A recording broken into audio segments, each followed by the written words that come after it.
So next up is Dunkirk. Dunkirk. Which is my second favorite of the group. And like I said, what I would consider one of the three good ones. Yeah, probably my favorite. Yeah, a brilliantly directed, brilliantly visually conceived, excellent storytelling. So it's really all around. So it's really pretty good. simple. It's during the events of the Battle of Dunkirk, the English have been cornered. They've had to fall back to the beach. They've had to fall back to the beach, and if they could somehow get across the English Channel back to England, they'd be solid. There was what, 30,000 missiles? No, it was 400,000. 400,000. God. Okay. So I think it was 300,000. They were talking about in 320,000 made it in the out. darkest hours. So this is the interesting half of the darkest hour, and it's a fleet of civilian boats come over to save them. Churchill conceives and orders them. That's kind of the heart of the thing. Because the other politicians, like Parliament in England, won't send any actual Navy vessels because they're afraid that they'll be destroyed, and then they won't have them to protect Britain for when they think they're eventually going to get invaded. So the civilian ships are kind of the heart of the whole thing, because it is an incredible story. This idea of like, if you've got a boat, go get some. And it's all this pleasure craft. It's like teak sailboats. Yeah. Yeah, it has kind of three stories it's telling, right? It's telling this one story about this fighter pilot who's got a fuel situation he's got to manage. He's telling the story about this young man who's trapped on the beach and trying to get off. And then it's telling the story about one of the men who actually owns the boat and is driving to France to pick up soldiers. with his young boys. Yeah, with and, his boy. With his One of son whom was and- played by the freaky kid from The Killing of a Sacred Deer, Oh yeah. which is a great movie, by the way, but very strange. So this is one. I love that Tom Hardy's behind like a mask the whole time. Yeah, again. Again. And he's awesome. He's freaking awesome. Yeah.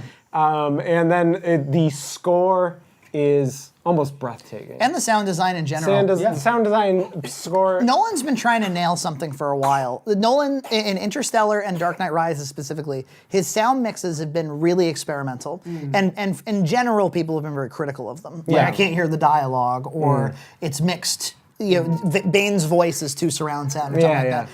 I saw this in IMAX. I've never seen anything like this before. So Really? I would say 90% of the movie was shot in IMAX, which unlike The Dark Knight Rises, which was like 40% or something, almost all of the film. Pretty much everything except for the stuff that was on the civilian ship. Yeah, that was. I mean, when I was watching it in 4K, I had a 4K copy, but I was only watching it in 2K. Yeah. And you could tell from the water scenes that clearly a very beautiful camera was used. I didn't realize it was IMAX. It was incredible. Well, I watched it in standard definition on my iMac, just like Nolan intended. Yeah. Some people criticize this movie for not having a sort of like Titanic-esque love story at the Yes. center of Oh, it. I'm so glad it didn't. Yeah.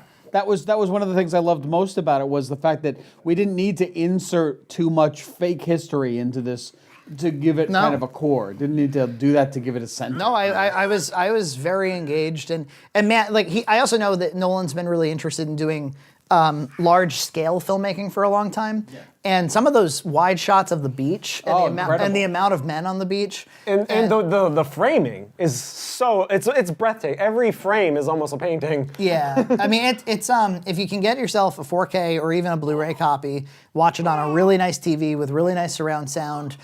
It'll give you PTSD. I mean, it's scary. I had some really good headphones on, so I was really like into the sound design, and it's engrossing. Yeah. It's engrossing. And I'm not always a Nolan guy. No, I'm not. I'm not like a huge Inception dude. I didn't like Interstellar. I didn't like it's like love is the way to space or whatever. I don't care. That was so stupid. Often my biggest complaint with Nolan is that he over-explains things that don't need to be over-explained, and he under-explains things that I feel need explanations. And like Interstellar was rife with that, and got Inception, he kept taking 10 minutes out of the movie just to explain the rules to you and stuff. And I was like, this is over-explained.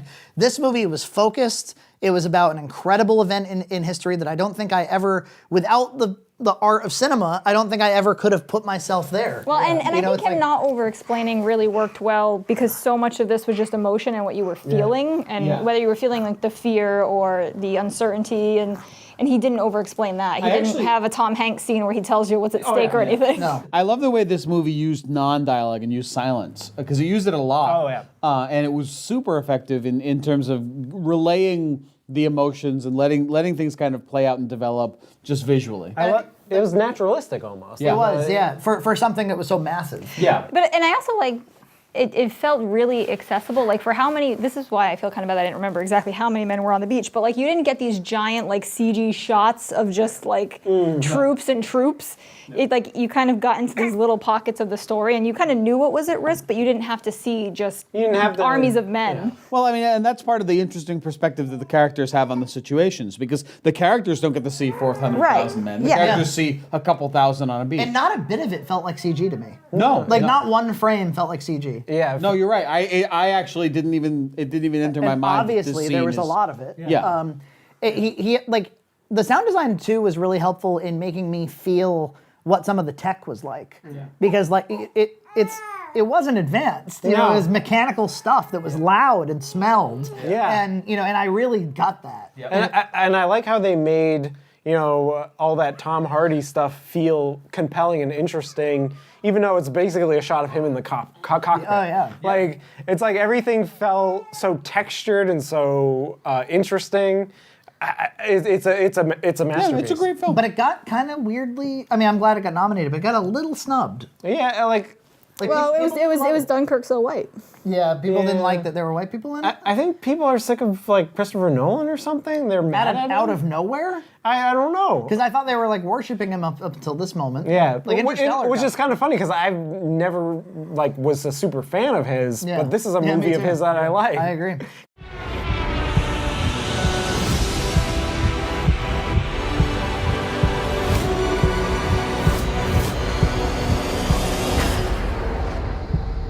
You can practically see it from here. What? Home.